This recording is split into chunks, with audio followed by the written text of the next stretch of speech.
같이 기도하시겠습니다. 사랑과 은혜가 풍성하신 하나님 아버지, 죄 가운데 또 멸망 가운데 있던 저희를 주님의 피로 우리의 모든 죄를 사하시고 우리를 구원하신 감사드립니다.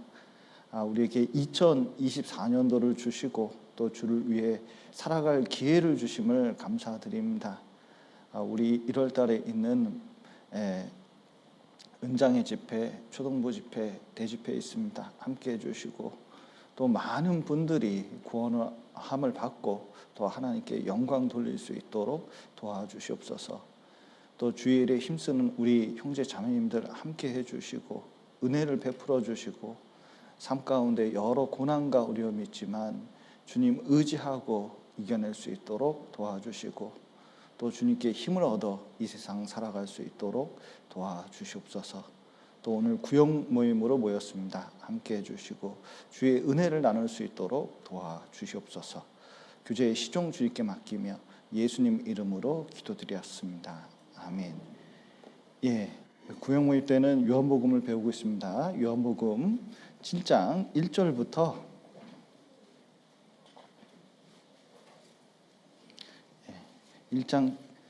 7장 1절부터 10절까지 천천히 읽어드리겠습니다.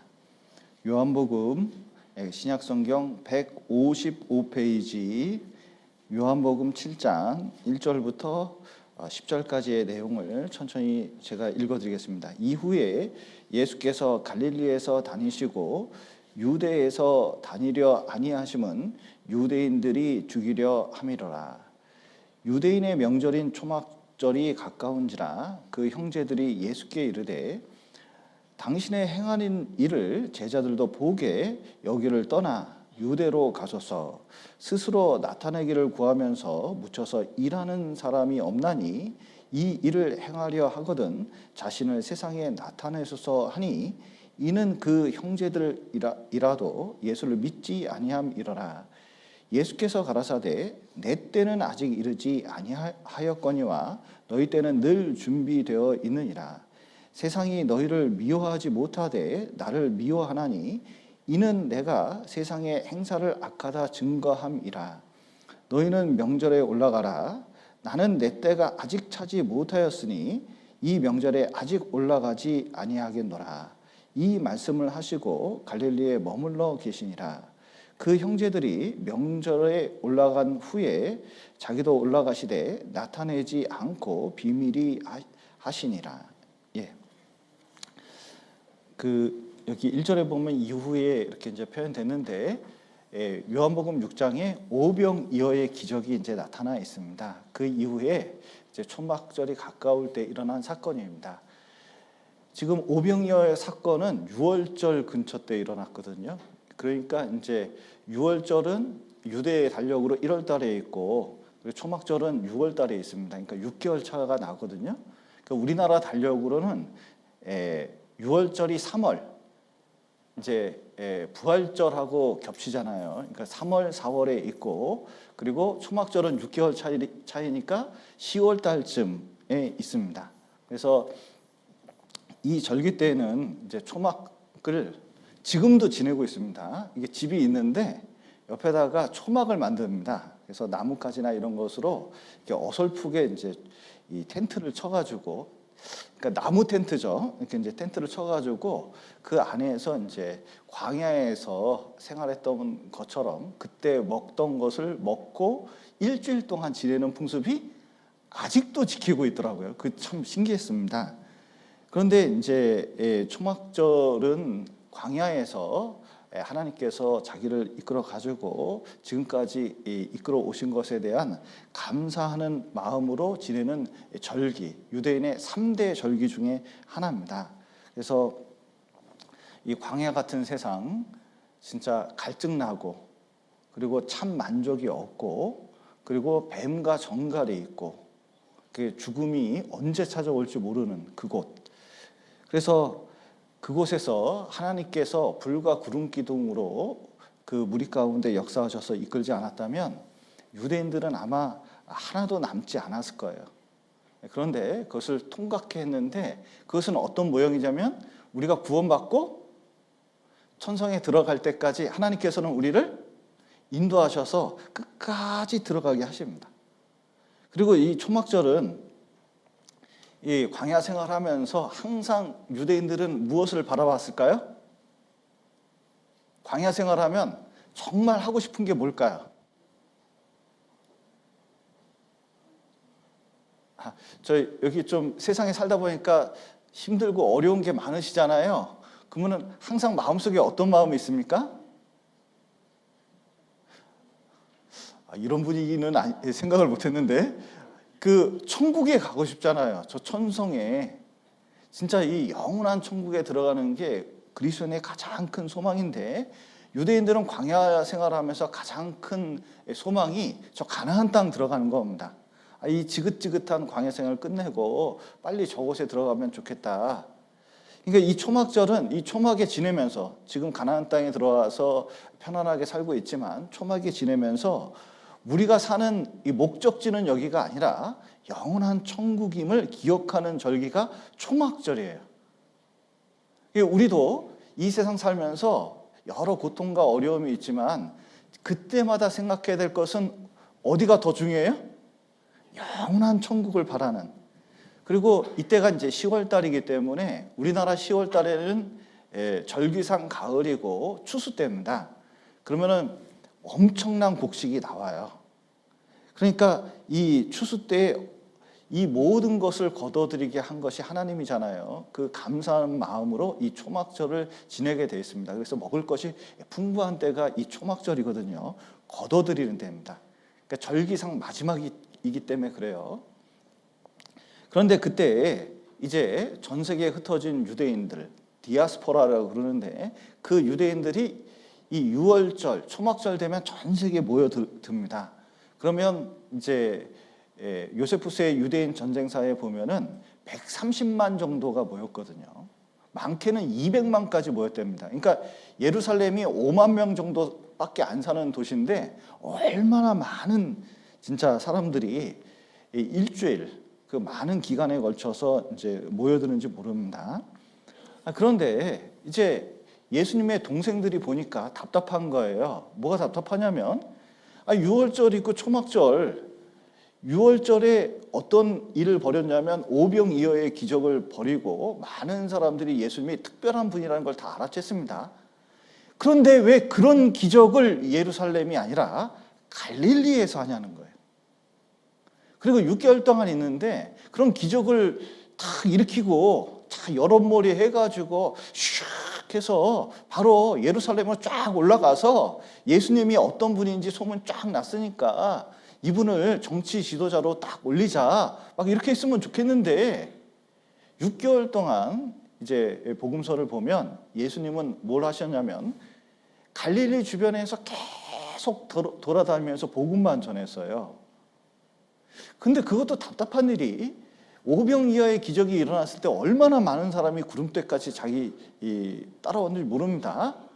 근데 알쏭달쏭 내 살을 먹어라, 내 피를 먹어라, 뭐 이런 얘기, 내 피를 마셔라, 뭐 이런 얘기 하니까 이게 조금 상태가 안 상태인가 하고 사람들이 다 갔잖아요. 그러니까 제 동생들 보기엔 답답한 거예요. 왜냐하면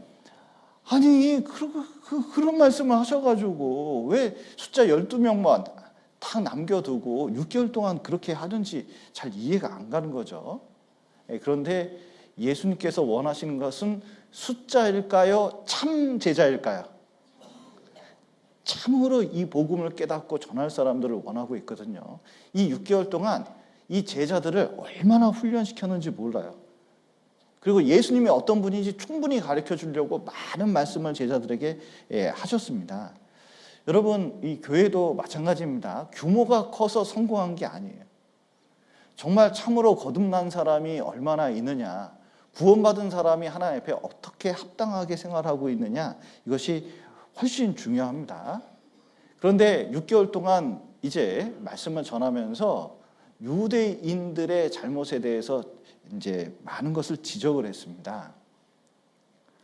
그래서 유대인들은 이제 그 소문을 금방금방 듣거든요. 사람을 이렇게 세례 요한에게도 파견했듯이 예수님이 하는 행적에 대해서 이 회당마다 이제 들어가셔서 말씀을 하셨기 때문에 어떤 일이 일어나는지 유대인들 귀에 다 들어갔습니다. 가만히 있을 수가 없었어요. 보니까 저거 우리 욕하고 다닌다. 왜냐하면 회당에서 높은 자리에 앉는 것과 시장에 문안을 받는 것을 기뻐한다 니들. 그 외식이다. 그리고 이게 회칠한 무덤 같다. 이런 얘기 하시니까 기분 좋을 사람이 어디 있습니까? 그래서 자기들의 실체가 나니까 죽여야겠다. 이제 이 마음을 이제 먹은 거죠. 그래서 여기 이제 요한복음 7장 한번 보시겠습니다. 19절. 모세가 너희에게 율법을 주지 아니하였느냐? 너희 중에 율법을 지키는 자가 없도다. 너희가 어찌하여 나를 죽이려 하느냐? 25절 보시죠. 예루살렘 사람 중에서 혹이 말하되 이는 저희가 죽이고자 하는 그 사람이 아니냐? 지금 이제 예루살렘 다시 이제 6개월 후에 십자가에 못 박혀 죽으시는데 그 사이에 분위기가 이제 예수를 죽이자는 분위기로 완전히 분위기가 몰렸다는 것을 딱 알게 되는 거예요. 그러면 여러분 사람들이 우르르 모인 곳에 예수님 가서 초막절에 이 동생들이 원하는 것처럼 샥 세력 몰이 해가지고 이전에 마카비 혁명이 있었거든요. 이 제사장 가문에 마카비라는 사람이 있는데 그 사람이 로마에 반란을 일으켜서 성공을 거뒀어요.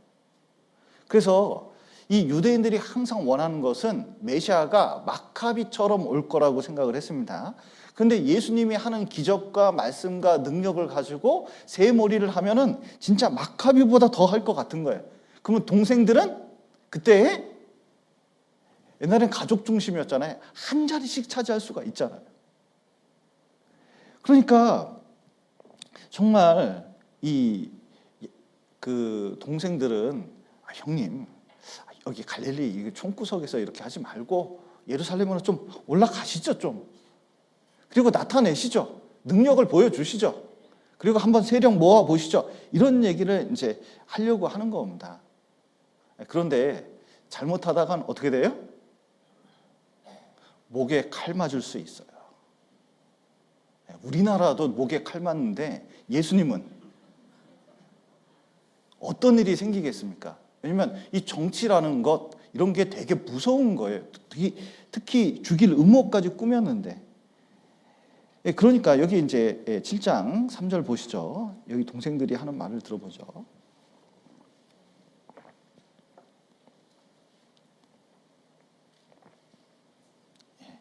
그 형제들이 예수께 이르되 당신의 행하는 일을 제자들도 보게 여기를 떠나 유대로 가소서. 스스로 나타나기를 구하면서 묻혀서 일하는 사람이 없나니 이 일을 행하려 하거든 자신을 세상에 나타내소서 하니 이는 그 형제들이라도 예수를 믿지 아니함이러라.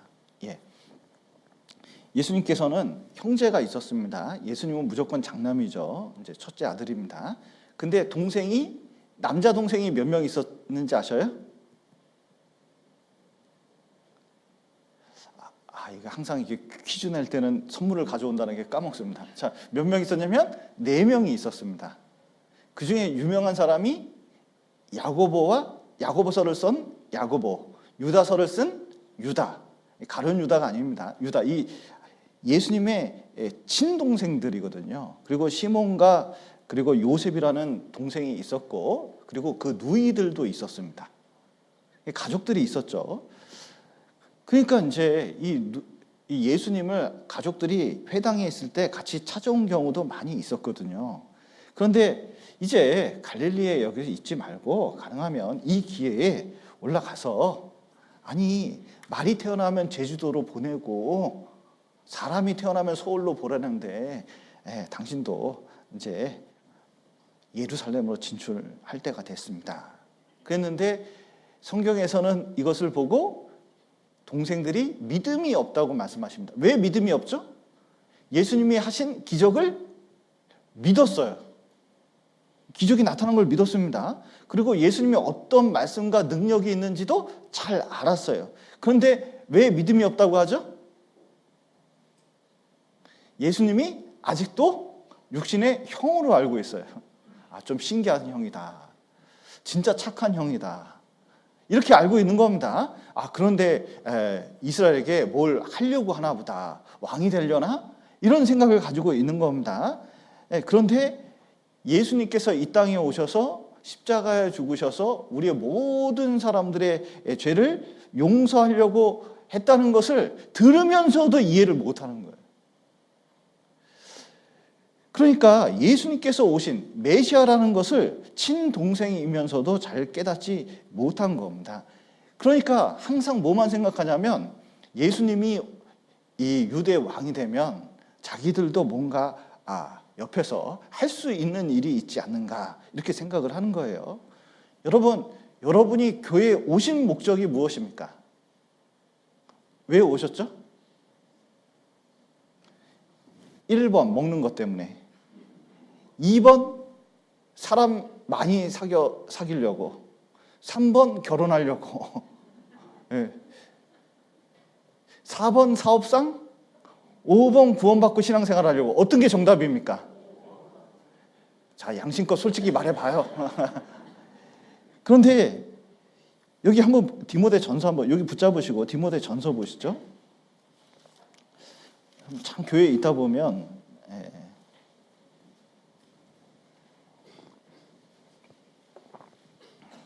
디모데 전서 6장 5절입니다.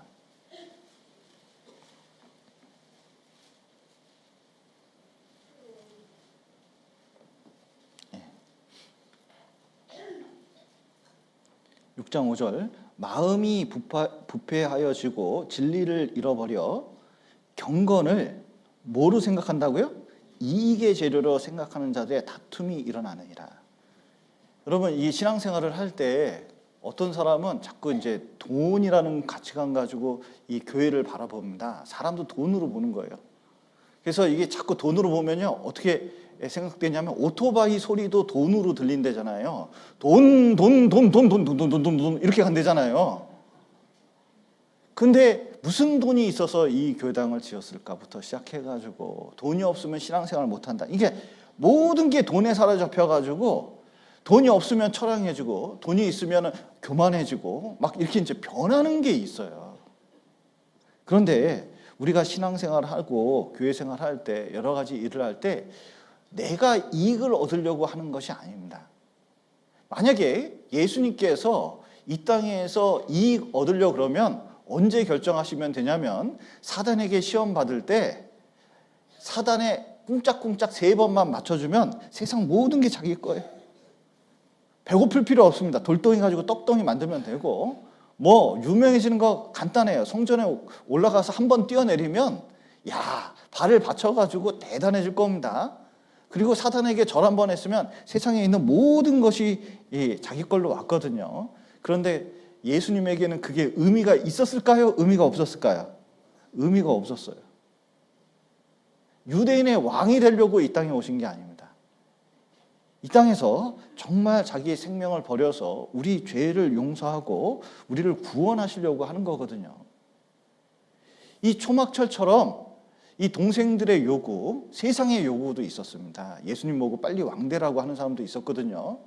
그리고 가족의 요구가 있어요. 가족도 형님이 돼서 장남이 돼가지고 우리 먹여 살리려면 그래도 좀 뭘 해야지 자꾸 이런 식으로만 다니면 어떡하냐. 그 능력 가지고 그런 얘기를 예수님만 들을까요? 우리도 신앙생활 하다 보면 얼핏 그 말 들을까요?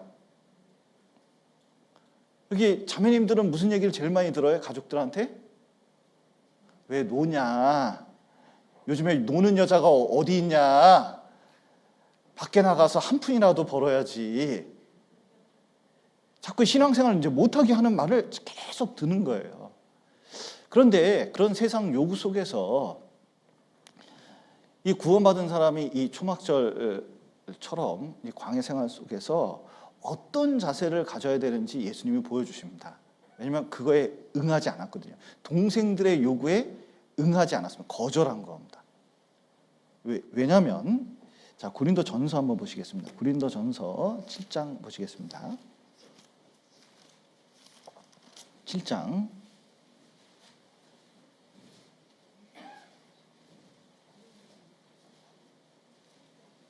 7장 신약성경 271페이지 7장 30절입니다. 7장 30절 우는 자들은 울지 않는 자 같이 하며 기쁜 자들은 기쁘지 않는 자 같이 하며 매매하는 자들은 없는 자 같이 하며 세상 물건을 쓰는 자들은 다 쓰지 못하는 자 같이 하라. 그 다음 같이 읽겠습니다. 이 세상의 형적은 지나감이니라. 예. 이 초막절의 가장 큰 특징이 뭐냐면은 광야 생활하고 광야 생활 속에서 여행하면서 뭘 대단한 거 가질 필요가 없거든요. 가나안 땅에 들어가는 게 목적인 거예요. 여러분 해외여행 3개월 가면서 거기서 뭘 대단한 것을 막 사고 그럴 필요가 없습니다. 왜냐하면 여행 가방은 딱 25kg 이상을 가져올 수가 없어요. 그러니까 딱 거기에 맞춰 생활하게 됐거든요. 그러면 웬만한 것도 내가 여기 뭐 3개월 있으면서 가구 쓰던 것도 그거 들고 갑니까? 누구 줘버리고 옵니까? 일단은 해외여행 안 가신 걸로 생각하고 대부분 이렇게 줘버리고 오거든요. 청교 가서도요 이렇게 잠시 있잖아요. 한 일주일 좀 있으면은 뭐 먹는 거 싸갔는데 남았어요. 그러면 그거 굳이 싸가지고 옵니까? 다 줘버리고 옵니까? 다 주고 줄 수 있는 건 다 주고 오는 거예요. 그런데 이 세상 지나갈 때 세상 사람들이 생각하는 영광, 그 동생들의 그 생각하는 그 일들, 이익들 이런 것들은 예수님이 보면 그렇게 좋은 게 아니에요. 그래서 우는 자들은 만약에 이 지나가는 세상이면 이 울어도요 얼만큼 울어야 돼요? 여러분 울 때 얼만큼 울어야 될까요? 1번 대성통곡 울다가 그치기. 자, 어느 게 정답일까요? 울다가 그쳐야 돼. 왜 울다가 그치죠? 이 슬픔도 조금 있으면 지나가는 거다. 너무 기뻐요. 너무 할렐루야 찬양이 저절로 나오네 하면서 막 춤을 정신을 칠 것 같습니다. 그래도 그렇게 기뻐할 필요가 없어요. 왜 그럴까요? 이것도 지나가는 거예요. 돈 많이 벌었어요. 자, 돈 많이 벌어도 그렇게 좋아할 필요가 없어요. 왜죠? 지나가고 영원한 세계에서는 가난하든 부자든 큰 의미가 없어요. 예수님은 많은 것을 얻을 수 있는 기회가 있었지만 초연하게 그냥 그 길을 지나쳐 갔습니다. 그게 초막절의 의미거든요. 그래서 세상 사람들은 세상 성공과 그리고 재미 그리고 사람들의 인정 이것을 이제 추구하면서 살지만 예수님은 그런 걸 추구하는 게 아니라 무엇을 추구해요? 영원한 걸 추구하거든요. 영원한 걸 추구하다 보니까 그 앞에 뭐가 있냐면 십자가가 있는 거예요. 사실은 이 세상 살아가면서 가장 가치 있는 것은 하나님을 위해서 희생하는 것들이거든요. 그래서 예수님께서 이런 말씀을 하십니다. 여기 요한복음 7장 6절 보시죠. 예수께서 가라사대 내 때는 아직 이르지 아니하였거니와 너희 때는 늘 준비되어 있느니라. 무슨 뜻이냐면 정말 가장 중요한 것은 십자가에 죽고 너희의 때 너희가 구원받을 때를 준비하는 것이 이게 가장 중요한 것이잖아요. 그래서 그 8절에 보시면 너희는 명절에 죄송합니다. 여기 요한복음 7장 8절 한번 보시죠.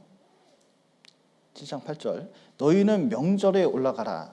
나는 내 때가 아직 차지 못하였으니 이 명절에 아직 올라가지 아니하겠노라. 하나님 뜻을 이루기 위해서는 그런 방법 해가지고는 절대로 이루어지지 않을 거기 때문에 나는 너희들이 원하는 것처럼 이 갈릴리부터 캠페인 하듯이 선거 유세하듯이 쫙 사람을 몰라가지고 야 선거 때 되니까 사람들 그렇게 막 몰려다니대요. 왜 이렇게 저렇게 몰려다닐까 싶을 정도예요. 그런데 참 이 성경 말씀 읽으면서요, 예수님도 갈릴리 호수 주변부터 캠페인 해가지고 예루살렘으로 쫙 몰고 갈 수 있었거든요. 근데 그런 방식으로 가지 않겠다고 말씀을 하시는 겁니다. 조용히. 그리고 초막절은 하나님이 정하신 절기 때문에 하나님께서는 자기 목적을 위해서 초막절에 조용히 올라가서 하나님이 원하시는 때에 하나님 십자가에 죽을 것이고, 이때는 하나님 말씀 전할 때이기 때문에 조용히 정한 때로 하나님의 시기에 맞춰서 움직이신 거예요. 여러분, 하나님의 시간이 있습니다. 하나님의 때가 있거든요.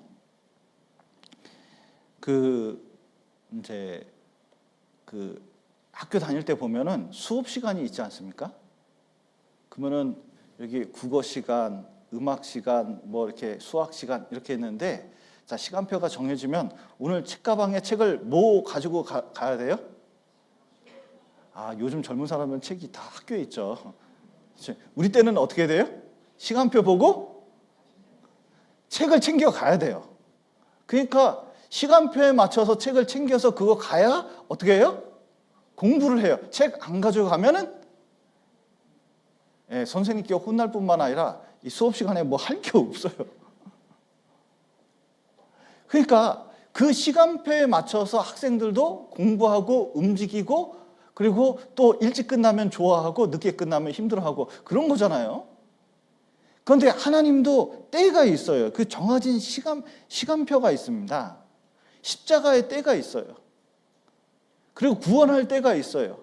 또 마무리할 때가 있습니다. 그 때를 알면 그 때에 맞춰서 움직이는 게 중요하다는 거예요. 전도서에 보면 자, 심을 때가 있고 또 심은 것을 뽑을 때가 있어요. 여러분, 씨 심을 때 언제 심겠습니까? 씨를 1번 겨울, 급한 대로 빨리 심자.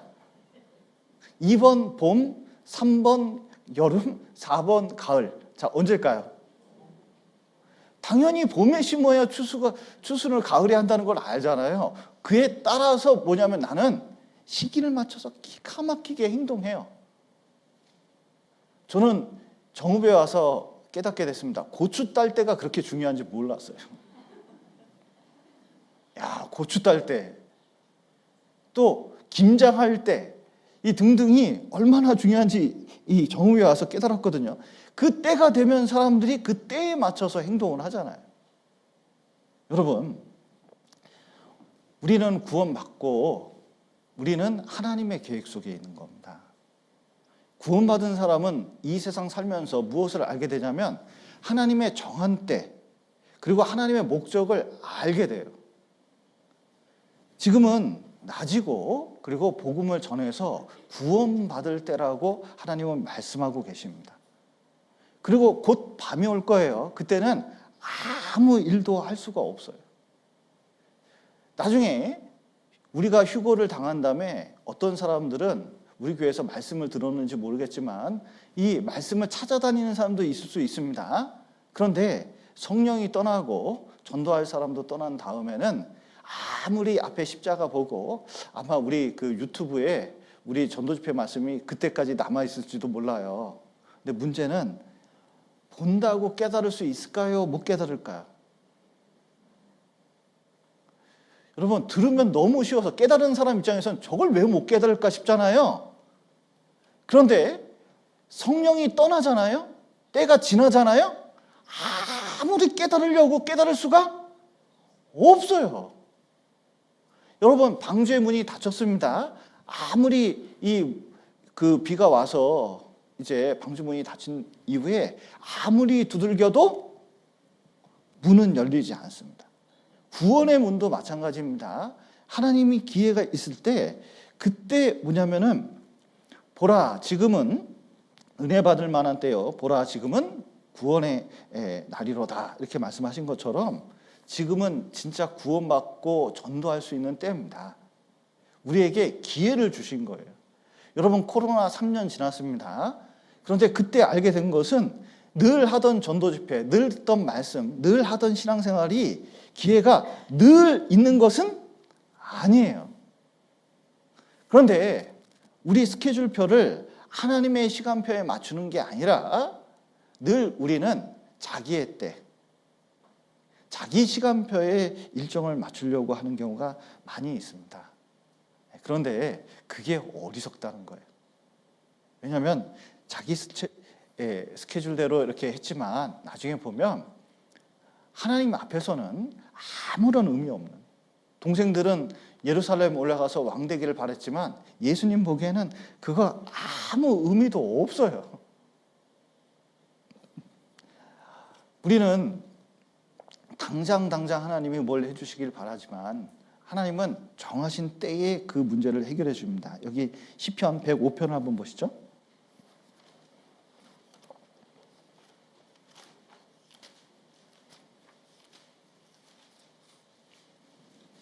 (105편) 17절입니다.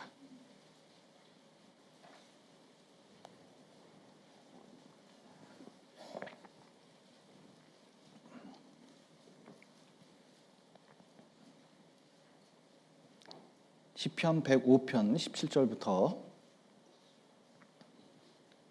제가 읽겠습니다. 한 사람을 앞서 보내셨으며 요셉이 종으로 팔렸도다. 그 발이 착고에 상하며 그 몸이 쇠사슬에 매였으니 곧 여호와의 말씀이 어떨 때까지요? 응할 때까지라. 그 말씀이 저를 단련하였도다. 요셉은 구덩이에 빠졌을 때, 형들이 구덩이에 넣었을 때 그때 구원하기를 원했을 겁니다. 그리고 노예 생활하면서도 승승장구했을 때, 감옥에 들어갈 때, 꿈을 해봉해줬을 때 그때 문제가 해결되기를 간절히 원했을 때가 있었거든요. 그런데 하나님의 때는 13년이 지난 어느 때에 진짜 요셉을 쓸 때가 딱 왔어요. 요셉은 모든 시험을 통과한 다음에 마음이 완전히 단련됐을 때 하나님은 하나님 뜻을 그 사람을 통해서 이루십니다. 그래서 이제 여기 예수님께서 올라가신 목적은, 여기 다시 이제 요한복음 7장 보시죠. 9절 10절. 이 말씀을 하시고 갈릴리에 머물러 계시니라. 그 형제들이 명절에 올라간 후 자기도 올라가시되 나타내지 않고 비밀히 하시니라. 예. 드디어 하나님의 뜻을 이루시려고, 그리고 초막절은 유월절도 중요한 의미를 갖지만 초막절도 아주 중요한 의미를 갖거든요.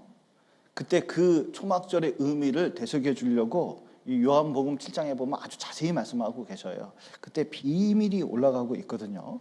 그 초막절의 의미는 그런 모든 욕구를 초연히, 그리고 하나님의 목적을 위해서 버리고 자기 길을 쭉 가는 게 뭐냐면은 초막절의 의미입니다. 그리고 초막절에 이 물을 붓는 행사를 하는데, 물 행사를 하거든요. 성령이 그 속에 역사하는데, 예수님이 십자가에 죽고 부활하신 다음에 우리가 구원받으면 여기서 성령이 생수처럼 올 것을 말씀하고 계신 거예요. 그리고 완전히 변화의 역사가 일어납니다. 그 대표적인 인물이 여기 예수님의 동생 야고보입니다. 최근에 그 예루살렘에서 이제 굴에 이제 사람이 죽으면 뼈를 나중에 이제 거둡니다. 그럼 우리 화장하듯이 그 뼈를 이만큼 모아가지고 어디다 넣냐면 함에다 넣거든요. 근데 그 함 앞에 뭐라고 써있냐면 요셉의 아들, 예수의 형제 야고보. 이게 그 2000년도 조금 지나서 발견돼가지고 굉장히 유명해진 사건이 있었어요. 그런데 이 야고보가 예수님이 예루살렘에 올라갈 때, 마리아 잉태됐을 때 그 베들레헴으로 갔잖아요. 그러니까 예루살렘에 갈 때 분명히 야고보도 동생이기 때문에 데리고 갔을 겁니다. 그러니까 형이 어떻게 했는지, 무슨 일이 있었는지 야고보는 다 기억하고 있는 거예요. 게다가 이 야고보는 형이 회당 돌아다니면서 갈릴리 주변이기 때문에 이 말씀을 전할 때, 자, 이 형제들 4명과 누이들 그리고 어머니까지 같이 가서 그것을 이 예수님 만나서 찾아갔거든요. 그 예수님께 형제들이 왔다고 전해준 그 사건이 있었습니다. 그러니까 예수님이 말씀을 전할 때 가족들도 있었을까요? 있었던 거죠. 그리고 지금 요한복음 7장에 보면 이 갈릴리 주변에 6개월 동안 막 이렇게 움직일 때 형제들도 같이 움직였다는 것을 볼 수가 있습니다. 심지어 조언까지 할 정도잖아요. 그리고 예수님, 마리아가 예수님 십자가에 죽었을 때 마리아도 그 옆에 있었습니다. 그럼 마리아 어머니가 있었을 때 동생들은 있었을까요? 없었을까요? 형이 죽는데 어머니 모시고, 홀로 대신 어머니 모시고 안 갈 리가 없을 것 같아요. 추정이지만. 근데 놀라운 것은 이 야고보, 예수님의 가족들이 어디에 나타나는지 아세요? 사도행전 1장 보시죠.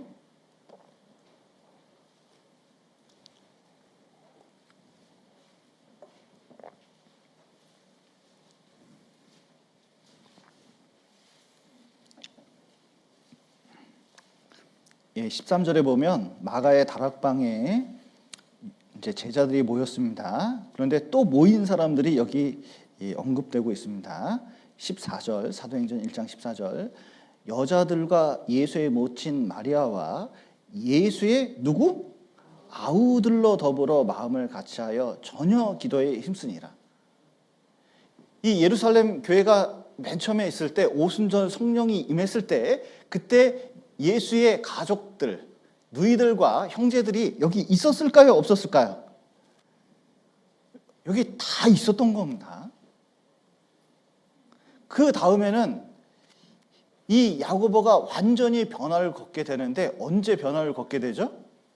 고린도전서 15장에 있습니다. 예수님의 부활을 봤다고 되어 있어요. 좀 보실까요?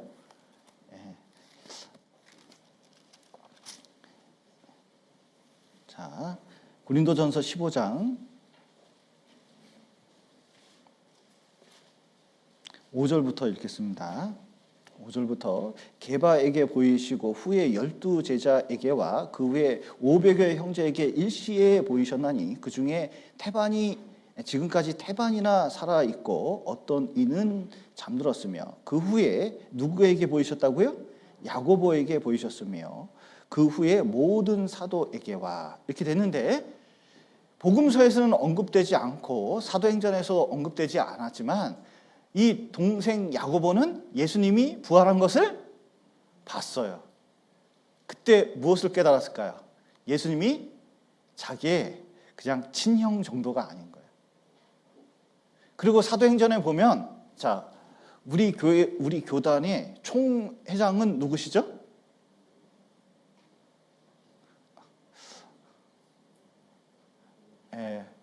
하나님, 예수님, 유한 목사님? 자, 어떤 겁니까? 참 말하기가 조심스럽네요. 근데 이제 총회장은 당연히 이제 유한 목사님이 지금 하고 계시잖아요. 그런데 이 초대교회 때 총회장은 누구였을까요? 1번 야고보, 2번 베드로, 3번 바울. 자, 누구였을까요? 이렇게 어려운 문제를 사도행전 잘 읽어보십시오. 야고보가 했습니다. 그러니까 야고보가 초대교회 때 얼마나 기둥 같은 일을 했는지를 볼 수가 있어요. 그리고 유대인과 그리고 이방인의 중재자로서, 그리고 이 복음을 이 예수님의 친동생으로서 많은 일을 했다는 걸 알게 됩니다. 사도만큼 일을 한 거예요. 그리고 야고보서라는 그 신약의 잠언이라는 성경을 우리에게 남겨주고 있습니다.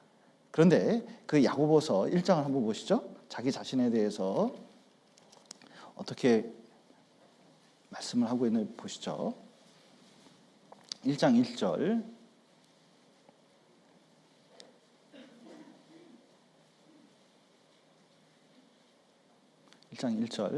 하나님과 주 예수 그리스도의 종 야고보는, 자, 하나님과 주 예수 그리스도의 동생 야고보입니까? 종 야고보입니까? 종 야고보예요.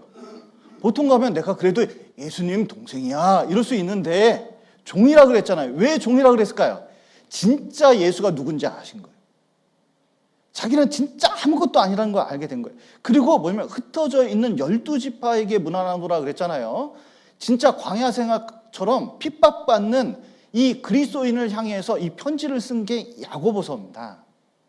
그런데 간곡하게 부탁하는 것이 여기 4장 보시죠. 4장 13절입니다. 구원을 딱 받고 보니까 이제 예수님 영광 얻으러 이 세상에서 좀 뭘 얻읍시다 이렇게 했던 야고보가 어떻게 변했나 한번 보시죠. 4장 13절. 들으라, 너희 중에 말하기를 오늘이나 내일이나 우리가 아무 도시에 가서 거기서 1년을 유하여 장사하여 일을 보리라 하는 자들아, 내일 일을 너희가 알지 못하는도다. 너희 생명이 무엇이뇨? 너희는 잠깐 보이다가 없어지는 안개니라. 너희가 도리어 말하기를 주의 뜻이면 우리가 살기도 하고 이것 저것을 하리라 할 것이오늘 이제 너희가 허탄한 자랑을 자랑하니 이러한 자랑은 다 악한 것이라. 이러므로 사람이 선을 행할 줄 알고도 행치 아니하면 죄니라. 마지막 구절을 보면 이러므로 사람이 신앙생활 할 줄 알고도 신앙생활을 안 하면 뭐라고요? 죄가 된다. 왜 이렇게 얘기할까요? 자기가 진짜 예수님 딱 보고 살아온 거 보고 진짜 이 신앙생활 해보니까 진짜 가치 있는 것은 이 세상에 있는 것은 진짜 아무것도 아니라는 것을 깨달았기 때문에 그런 겁니다. 그리고 자기는 구원받은 다음에 그런 것을 목적으로 살지도 않았어요. 그리고 복음을 전하면서 사는 게 얼마나 가치 있는지 깨달았기 때문에 그렇습니다. 그래서 자, 2024년도는 정말 우리의 때예요. 그리고 우리가 복음을 전할 때입니다. 지금은 낮입니다. 그리고 정말 하나님께서 특별히 주신 기회예요. 우리가 진짜 전도할 수 있는 가족들, 이웃들, 그리고 진짜 주변 사람들을 한 명이라도 더 이끌어서 올해는 많은 사람들이 구원받아서 하나님께 영광을 돌렸으면 좋겠습니다. 같이 기도하시겠습니다. 사랑과 은혜가 풍성하신 하나님 아버지, 죄 가운데 있었던 저희를 주님의 피로 구원하시고 또 몸된 교회 가운데 교제케 하신 감사드립니다.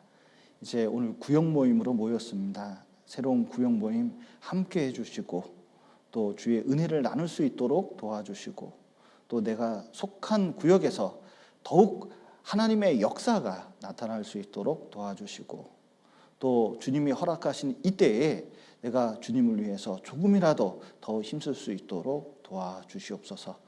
오늘 귀한 시간 허락하신 감사드리며 예수님 이름으로 기도드렸습니다. 아멘.